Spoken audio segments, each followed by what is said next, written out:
Hello guys, welcome to our show. ఈరోజు మనం కుండలు తయారు చేసే చోటుకు వచ్చాం. అసలు వాళ్ళ లైఫ్ స్టైల్ ఎలా ఉంటుంది, అసలు కుండలు తయారు చేసే వాళ్ళ కష్టాలు ఎలా ఉంటాయి మనం కూడా తెలుసుకుందాం. కమాన్. మనతో ఇప్పుడు ఇక్కడ ఉన్నారు అరవింద్ గారు. ఈ నడు అసలు వీళ్ళకి ఎంత వస్తుంది, ఎలా వెళ్తుంది, అండ్ నెల మొత్తంలో అసలు వీళ్ళకి ఎంత మిగులుతుంది ఏంటి అని కనుక్కుందాం రండి. హాయ్ అరవింద్ గారు. హాయ్. అసలు ఒక కుండ తయారు చేయడానికి అసలు ఏం ప్రాసెస్ ఉంటుంది, అసలు ఎంతసేపు పడుతుంది ఒక కుండ తయారు చేయడానికి? కుండ చేయడమే మామూలుగా గంట పడుతుంది. ప్రాసెస్ చాలా ప్రాసెస్ ఉంటుంది. అది మట్టి కలపడము, ఆరబెట్టడము చాలా ప్రాసెస్ ఉంటుంది. అసలు ఎలా తయారు చేస్తారు ఏమైనా మాకు చూపిస్తారు ఒకసారి? మట్టి ఉండదు,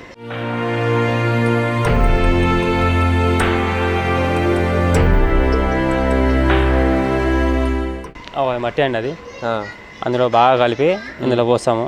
ఇది పోసాక ఇలా ఆరేస్తాము. ఓకే. ఇలా ఆరేసాక బాగా తొక్కినాక అలా చేస్తాను. తొక్కాక అలాగా తొక్కినాక కుండలు చేస్తాను. ఓకే. తొక్కినాక బాగా 2 గంటలు తొక్కాలి. తొక్కినాక మరి అన్ని కుండలు మీకు సరిగ్గానే వస్తాయా? అన్ని సరిగ్గా వస్తాయి కానీ కొన్ని ఎండకి పగిలిపోతాయి. దాన్ని ఏం చేయలేము కదా పగిలినానికి. మరి అట్లా ఏం చేస్తారు ఇప్పుడు? మళ్ళీ మట్టలు వేసి మళ్ళీ వేసుకున్నమాట. ఓకే. అసలు ఎంత వస్తుంది ఈ కుండలు అన్నీ అమ్మినాక నెల మొత్తంలో మీకు ఎంత వస్తుంది? అసలు నెలకు 20,000 దాకా వస్తాయి మాకు అందరి మీద కలిపి. ఎంతమంది పని చేస్తారు? 10 మంది చేస్తాం. 10 మంది చేస్తారు. ఓకే. ఇప్పుడు ఈ కుండ ఒకటి ఎంత ఉంటుంది, అంటే ఒక్క కుండ మీకు ఎంత రేట్ వస్తుంది? ఒక కుండ 150 ఉంటుంది. ఒక కుండ అంటే పెట్టిన పెట్టుబడి కాకుండా మీకు ఎంత మిగులుతుంది? అంటే పెట్టిన బట్టి బంద పెడితే 200 వస్తాయి మాకు. అంటే ఇప్పుడు ఈ చక్రాలకి మిషన్లకి తర్వాత మీకు చేతికి దెబ్బ తగులుతుంటాయి కదా, అవన్నీ మామూలే అండి. అవన్నీ మామూలే. కానీ ఆ కుండ డిజైన్లు కానీ లేకపోతే ఇక్కడ వాళ్ళే ఉంటారా లేకపోతే బయట వాళ్ళు ఉంటారా? ఎక్కడెక్కడ వరకు వెళ్తాయి మీ కుండలు? అక్కడ మా దగ్గర షాప్ ఉందంట రోడ్డు పైన. అక్కడ షాప్ అన్ని అక్కడ అమ్ముతారు అనమాట. అక్కడ అందరు వచ్చి కొంటారు. కార్లో ఎక్కడైనా బయటకు ఏమైనా పంపించడం జరుగుతుందా? బయట మేము పంపించండి, మేమే వేసుకుంటాం. మేమే అమ్ముకుంటాము, బయట పంపించాము. మరి ఎండలో పొద్దున్న సాయంత్రం దాకా అలాగే నిలబడి ఉంటారు కదా? మాకు అలవాటు అయిపోయిందండి. మరి కంపల్సరీ వృత్తి కాబట్టి కంపల్సరీ మేము చేస్తాం. సరే మాకు ఒకసారి చూపిస్తారు ఎట్లా చేస్తారు ఒక కుండ అనేది?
అన్న, అసలు రోజుకి ఎన్ని కుండలు చేస్తారు ఇక్కడ మీరు?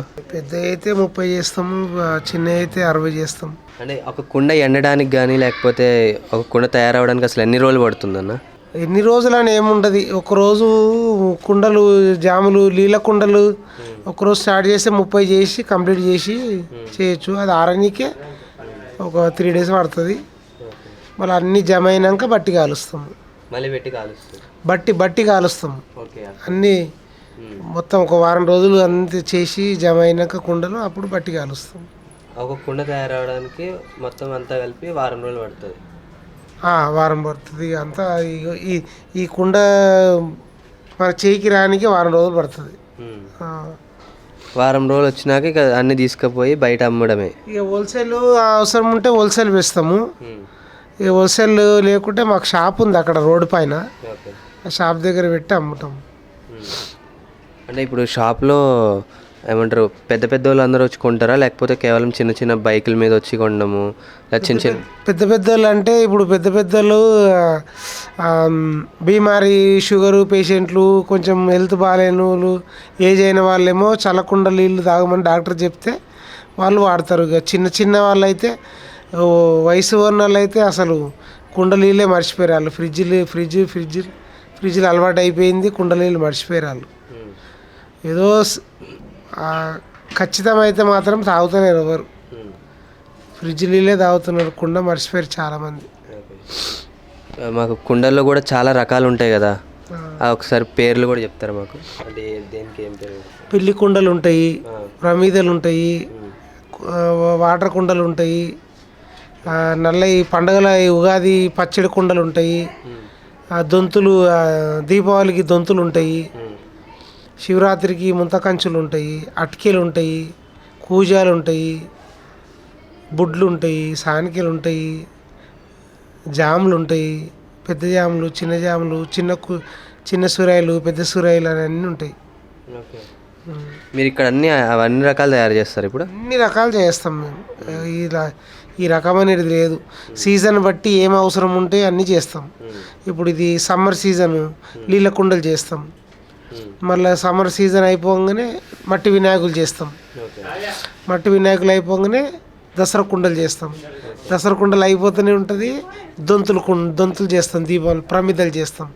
సీజన్ బట్టి అన్ని రకాల కుండలు చేస్తాం. ఎక్కడెక్కడ వరకు వెళ్తాయని కుండలు కానీ లేకపోతే సిటీయే అమ్మా, ఇక్కడ అంతా లేదు, సిటీలే ఎక్కడ ఉండదు. ఊర్లోకి వెళ్ళి సిటీనే అయిపోతాయి, అమ్ముడు అవుతాయి. అంటే ఇప్పుడు మీకు నెలకి ఎంత వస్తుంది మీ ఒక్కరికైతే? నెలకు ఇలా వచ్చేది ఏం లేదు, ఏదో బతుకుతున్నామా అంటే ఆ బతుకుతున్నామా అన్నట్టు వస్తుంది అంతే. ఇప్పుడు నేను ఒక్కరిని కష్టపడితే నెలకు 25,000 వస్తుంది. అలా నా ఎంబడి 10 మంది తినాలా అంతే. ఇది బతుకుతున్నామంటే బతుకుతున్నాం అంతేగాని పెద్ద ఆమ్దాని ఏం లేదు. ఇలా మట్టి కరువు అయిపోయింది, అన్నీ కరువు అయిపోయినాయి సిటీలో, ఏది దొరకలేదు. మరి ఇప్పుడు నెలకి 25,000 వస్తే మీరు ఒక్కరు కష్టపడితే అంటున్నారు కదా, మరి ఆ 25,000 మీకు సరిపోతున్నాయి అంటే మీకు పెట్టుబడి కాకుండా మిగతా మీ ఫ్యామిలీని పోషించుకోవడానికి? బతుకుతున్నామా అంటే బతుకుతున్నాం అంతే. అప్పు తెచ్చేది లేదు, మునిగేది లేదు అంతే. ఆడికి సరిపోతుంది అంతే, ఏదో మిగిల్చుకునేది ఏం లేదు అంతే. హాయ్, నీ పేరు? శ్రావ్య. ఏ క్లాస్ చదువుతున్నావు? 8th class. ఏ స్కూల్లో? Nalanda Vidyabhavan high school. మరి మీ డాడీ ఇట్లా కుండల పని చేస్తున్నారు కదా, కుండలు తయారు చేయడం, కుమ్మరి పని అన్న, మరి నీకు ఎట్లా అనిపిస్తుంది అప్పుడు? కుమ్మరి పని చేస్తుండు కాబట్టి ఫీజు కడుతుండు, చాలా కష్టపడుతుండు మా కోసం. మొత్తం ఫ్యామిలీని మొత్తం పోషిస్తుండు. మరి మీ ఫ్రెండ్స్ ఏమైనా అంటారా ఇట్లా మా డాడీ ఇది చేస్తారని చెప్పండి? ఏమన్నారు అట్లా, అందరు నార్మల్గానే ఉంటారు. మీ డాడీ గురించి ఏం చెప్తావు? కష్టపడి సంపాదించి మా ఫీజు కడుతుంది కాబట్టి. మరి నువ్వు ఏమవుతావు? మీ డాడీ ఏమైనా హెల్ప్ చేస్తున్నావా, లేకపోతే ఏమవుదాం అనుకుంటున్నావు నువ్వు పెద్దయినాక? అగ్రికల్చర్ సైంటిస్ట్ అయ్యి మీ డాడీకి హెల్ప్ చేద్దాం అనుకుంటున్నావా? Okay, nice. Okay, thank you.